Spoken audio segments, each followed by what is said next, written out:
Kalajengking adalah serangga beracun dari kelas Arachnida yang kerap dilihat sebagai hewan yang menyeramkan.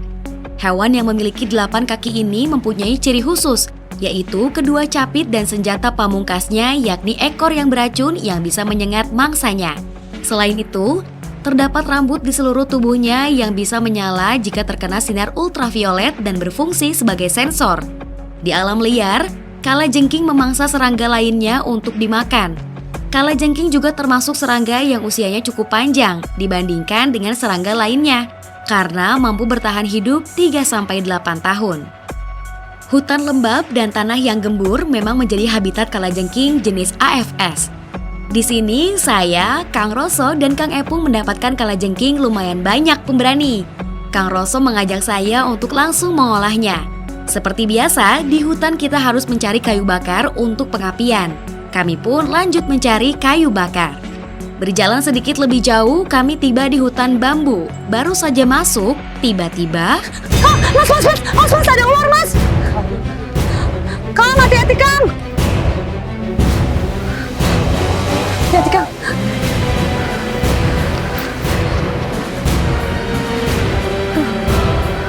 Gede lagi, gede banget.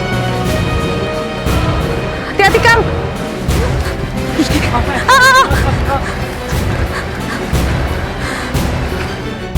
Hati-hati, Kang! Kami semua panik pemberani. Kang Roso langsung beraksi untuk mengamankan ular yang ukurannya cukup besar. Beberapa kali ular itu hampir menyerang Kang Roso yang hanya beraksi sendirian. Saya yang ketakutan hanya bisa berlindung di belakang Kang Epung.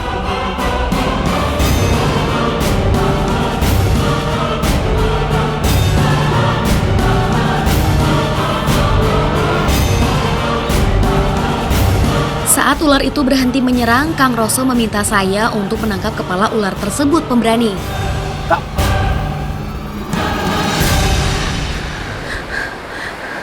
Pemberani, kita berhasil nangkap ularnya. Dan ini tuh ular jenis apa, Kang? Ini tuh jenis ular sanca Ini- atau piton. Ini jenis ular sanca, dan ini lumayan cukup besar. Kang, memungkinkan nggak sih kalau misalnya ular sanca ini masuk ke dalam rumah? Bisa aja, soalnya dia tuh habitatnya bisa di kebun, pinggiran sungai, kebun bambu, dan hutan. Kang, ini cara nanganinnya kalau masuk rumah gimana ya, Kang? Biasanya kalau di rumah tuh pakai karung, pengki, sama sapu. Kalau untuk ukuran kecil, jadi disapu, pakai pengki, masukin karung, lepasin lagi ke alam.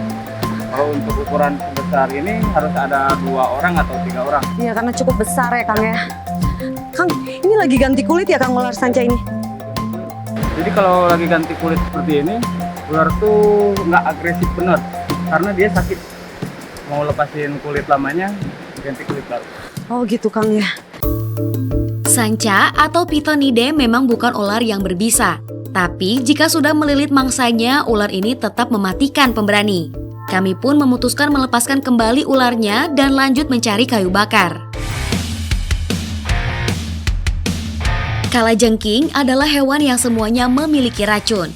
Dari di antara 2000 spesies, 40 di antaranya sangat berbahaya karena racunnya mampu membunuh manusia jika tidak diberi penawar. Bahaya dari racun kalajengking bisa dilihat dari ukuran ekornya. Jika ekornya lebih besar dari capitnya, biasanya racun tersebut lebih mematikan. Tapi, jika capitnya lebih besar dari ekornya, racun tersebut tidak terlalu berbahaya. Karena kalajengking tersebut lebih sering menyerang menggunakan capitnya. Meskipun tidak berbahaya, racun kalajengking dapat menghasilkan berbagai macam reaksi, seperti sesak nafas, bengkak, dan demam tinggi. Tapi jangan salah pemberani, racun kalajengking ini sangat mahal. Harganya bisa mencapai 143 miliar per liter. Menurut Lembaga Ilmu Pengetahuan Indonesia, racun kalajengking bisa dikembangkan menjadi berbagai macam jenis obat.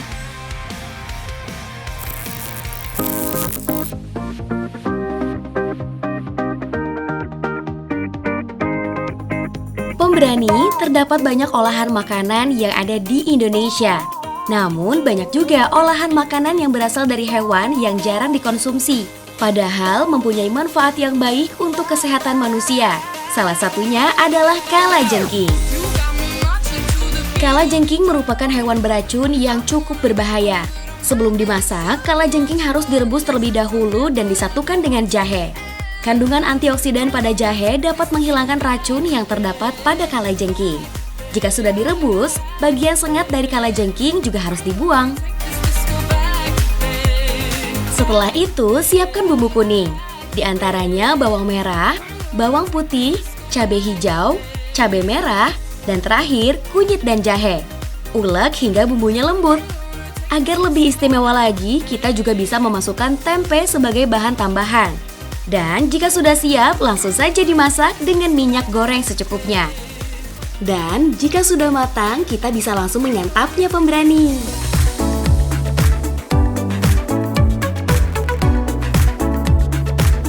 Di Indonesia, kalajengking memang bukan olahan masakan yang banyak dikonsumsi oleh banyak orang. Tapi di negara Asia lainnya seperti Vietnam, Thailand, atau Tiongkok, kalajengking sangat lumrah untuk dikonsumsi. Selain dibakar atau dimasak dengan minyak goreng, kalajengking juga bisa diolah dengan kuah pemberani. Seperti yang satu ini, kalajengking diolah dengan bumbu racikan rempah khas India. Bumbu ini terdiri dari jahe, kunyit, kapulaga, kayu manis, pala, merica, ketumbar, peka, jinten, dan cengkeh. Iris bawang merah, bawang putih, dan cabai merah. Kemudian semua rempahnya diulek halus terkecuali kayu manis. Tambahkan potongan kentang dan tomat sebagai bahan tambahan. Jika sudah siap, langsung saja masukkan irisan bawang, tomat, dan cabai ke dalam minyak yang sudah dipanaskan. Jika sudah matang, masukkan bumbu rempah dan air secukupnya. Tambahkan garam, penyedap rasa, dan cabai kering, lalu aduk hingga merata. Jika bumbu kari ini sudah mengental, masukkan irisan kentang dan kalajengking yang sudah dibakar. Jangan lupa, bagian sengat yang terdapat racun di dalamnya harus dibuang dulu sebelum dibakar. Jika kalajengkingnya sudah dimasukkan ke dalam kari, kita harus sabar menunggu karinya surut. Jika sudah surut, kalajengking sudah siap kita makan.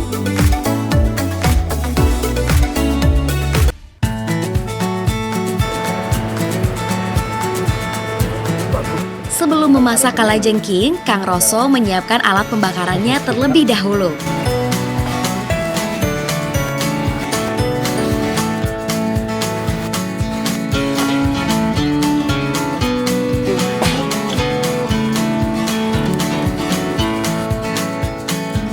Tadi kan kata Akang, kalau Akang berburu itu banyak yang pesen kalajengking ya Kang ya? Emang manfaatnya apa Kang? Manfaatnya itu banyak sih, terutama buat mengobati penyakit kulit kayak panu, eksim. Cara ngobatinnya tuh gimana Kang? Cara ngobatinnya nanti kita proses kalajengking ini menjadi minyak. Untuk dapetin minyak, terus kita bisa bakar juga kalajengkingnya. Ya. Nanti kita makan. Emang nggak bahaya Kang ya dimakan? Kan kalajengkingnya punya racun. Enggak, aman. Si racunnya ini kita buang dulu, baru kita bakar.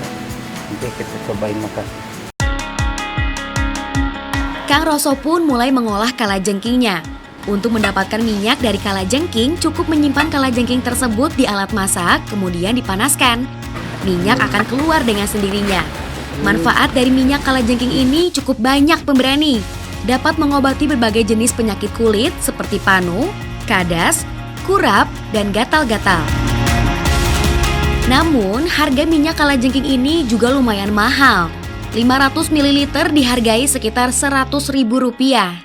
Pantas saja harganya lumayan mahal. Dari 3 kalajengking saja kami hanya mendapatkan 1 tetes minyaknya. Saya langsung coba mengoleskan minyaknya di luka yang ada di tangan saya. Tanpa bumbu dan kuah-kuahan, kami pun lanjut membakar kalajengkingnya supaya bisa dimakan. Setelah kurang lebih 10 menit dibakar, Kang Roso langsung mengambil kalajengking dan langsung menyantapnya.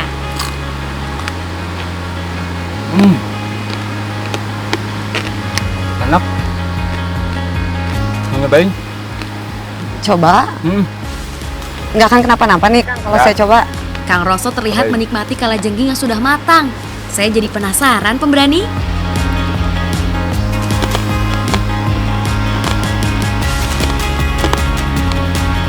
Pemberani, Barusan saya cobain kalajengking. Yang tadi saya makan capitannya itu rasanya pahit tapi kriuk. Cuma kalau saya makan yang bagian badannya, ini tuh bener-bener enak, manis. Ini mirip-mirip sama makan lobster.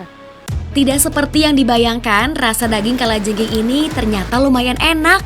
Kami pun menikmati bersama kalajengking bakar ini. Jika minyak kalajengking bisa menyembuhkan penyakit kulit, memakan langsung kalajengkingnya bisa menjadi antibodi agar tidak terserang penyakit kulit pemberani. Hutan dan jalur yang curam memang bisa mematahkan semangat saya. Kita bisa berburu, tetapi bisa juga kita yang diburu. Tapi semua hal itu tidak cukup mematahkan keberanian kami. Berani coba? Coba kalau berani.